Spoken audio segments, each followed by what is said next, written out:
What's going on, America? This is Kevin in Kevin's Corner. You know what I don't understand is why the left seem to think they have to bubble wrap black people. I mean, I guess they feel that they're the champions of protecting us from this big bad racism that's following us around every day.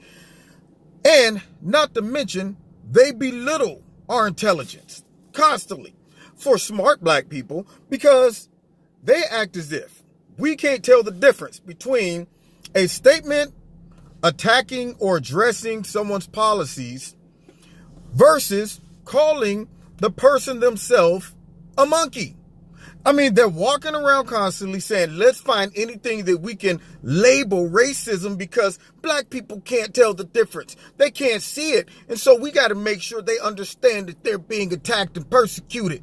You know, kind of like the guy on CNN the other day that said that it's widely known that Antifa is predominantly a black protest group, and Donald Trump, he's telling all the white people out there that, hey, listen, I'm Donald Trump and I'm going to protect you from the big bad black people. This is blatant racism here. It's always that. It's always betting black against white, vetting black against white. And I'm going, okay, so when were the black people supposed to get the memo that we made up the majority of Antifa? And that you needed to step in and protect us from a group we're not even involved in. See, this is what I mean by trying to bubble wrap or use us in the middle of your political war and your agenda.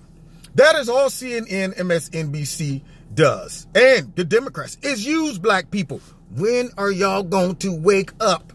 You mean to tell me you figure black people weren't intelligent enough if they watched the whole video of Ron DeSantos talking about this gentleman, then he transitions to the policies and he references, we don't want this to be monkeyed up, okay? And yet, we don't understand sentence structures, context change, none of that stuff. We just, what? He said monkey it up, and at first about 2 or 3 sentences ago, he was talking about a candidate that happened to be black. And therefore, we have to assume that once he started talking about the policies, he wasn't talking about the policies. He was talking about the person who supports the policy. And he was referencing that person that supports these crazy, sporadic, just monkeyed up, definitely monkeyed up policies, is a monkey themselves. That's what they say. Just like, for example, the liberals took down at a kid's park. They had a gorilla inside of a cage at the park. All the kids love the gorilla. They come to the park. They was enjoying it. I'm getting bombarded by the sun here. They was enjoying the monkey, the gorilla in the cage. And it wasn't a real gorilla. It's a statue of a gorilla. And some people said we need to take it down because some black people might get offended and think that it's racial. And I'm going, did you consult with black people? It's like how they go around telling everybody you can't use a mascot as an Indian because you just might offend the Indians.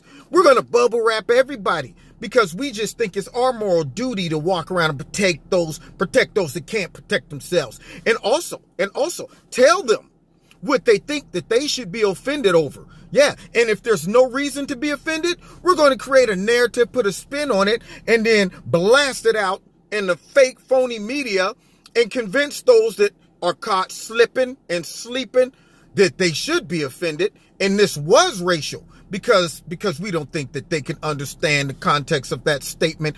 Just like last night when Ron DeSantos was on, I guess, Sean Hannity. And at the end, he says that when Sean Hannity asked him, he said, do you think President Trump made a difference when he came down to support you?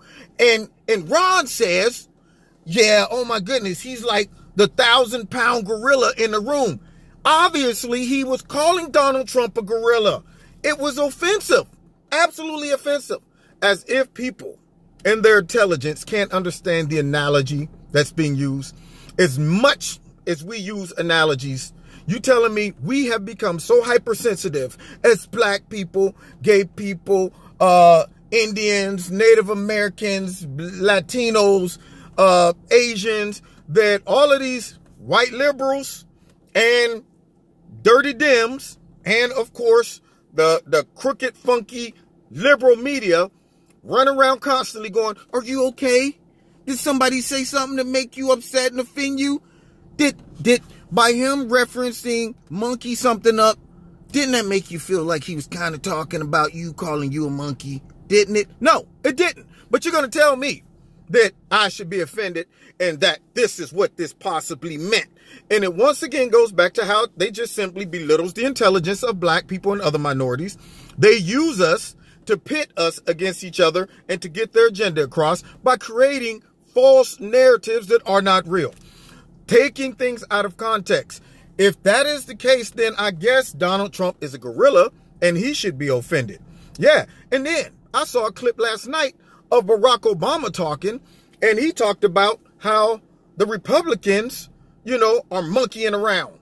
And I'm thinking to myself, well, I'm a Republican. He called me a monkey.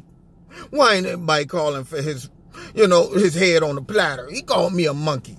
Even though he didn't really call me a monkey, he was just making an analogy, and I know it. But because I want to act like I'm all hurt and sensitive and use this as a political talking point, then I'm just going to forget my own logic and understanding of an analogy and context and just say that he called me a monkey. Yeah, and that is what the liberal media is doing, and it is absolutely offensive.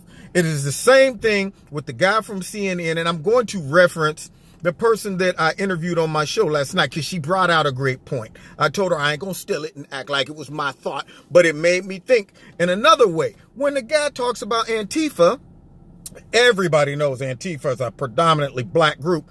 Well, by him being so blinded and caught up in trying to create a racial narrative and use race baiting and identity politics so much that he didn't even realize that he offended black people. He just threw black people in the whole bucket of what Obama's administration classified as a domestic terrorist group, and that what our own eyeballs see happening, which is attacking police, which is burning property, which is attacking innocent people, walking around violently, wearing masks and so on and so on. He just basically said that those are all black people. Yeah, because see what happens is when you get caught up and you have blinders on and all you want to do is say, how can we make something sound racial, even though we know it's not racial? But we're going to try to make everything sound racial. We don't even care if we come across racist by trying to create a racial narrative. So we just say, you know what? Black people make up Antifa. News for your CNN, not all black people support Antifa. Okay, matter of fact, I don't know of any black person that I personally know that says Antifa is a great group I was thinking about joining. No, they're all saying, look at these fools running around in Halloween costumes and attacking folks, acting a complete fool. And yet this man says that it's predominantly black with no video footage of black people running around. Like I said yesterday, I saw maybe one, you know, none of that stuff. But yet nobody's challenging him. Nobody's saying CNN is spreading fake news and they shouldn't be on YouTube, Twitter, or Facebook. Nobody's doing any of that stuff. Nobody's saying CNN is racist by accusing black people for being really a part of a domestic terrorist group. Nobody's saying that. And so, in their efforts to use us for political gain, to vet us against each other, to create division within our country, and to act as if it's all being done in the name of bubble wrapping us because we can't help ourselves as black people. We're still stuck back in the, 1901. We still walk around going, yes, I's be getting on my way. I don't want no trouble, sir. Yeah, it's their duty to step in and help us because we can't just, understand proper context and analogies. We're just dumb like that, I guess. So thank you, MSNBC and CNN, who, since you guys are all editors and writers and all of that stuff, and you do know context, and you do know that this man transitioned from talking about the candidate that he was just complimenting, but then transitioned into his policies and said, we don't want to monkey up what's going on in Florida. We all know that the context changed, just like you knew that President Trump's context changed when he was talking about MS-13, but you tried to get over and slide it in as if he was calling all immigrants animals. You knew that because you're smart, and you're smart enough to know that so many people hear the dog whistle and the trigger word, which is racism. And after they hear that, they just go red. The eyes, everything they see is red. They go, oh, what racism? I'm on it. Where's it at? Let's go get it. Don't even ask no question. Just go get it. Even if it don't make no sense. Because I'm sick of this racism. And thank you, CNN, MSNBC, for protecting us from all this racism. Remember, accuse your enemy of that which you are guilty of. And that is what CNN, MSNBC, and the Democrats are always doing. Nobody in the world sees so much injustice going on. You can't tell me in your everyday life where you're riding around, you're going, is that misogyny? Is that sexism? Is that racism over there? It's everywhere. Yeah, all over the place. We got to do something. You know, on the average, we don't see this except on CNN, MSNBC, and it's kind of like the person who always, you know, is self-conscious about stuff and always see racism everywhere they go. Then maybe you bring in the racism with you. And that's my thought on it. Now, you've been listening to Kevin and Kevin's Corner. We don't need your help when it comes to, you know, protecting us from this big bad racism that's attacking us every single day. And you have to help us understand who's really talking about us and offending us. You know what we need? We need more jobs, better schools. We need better infrastructure.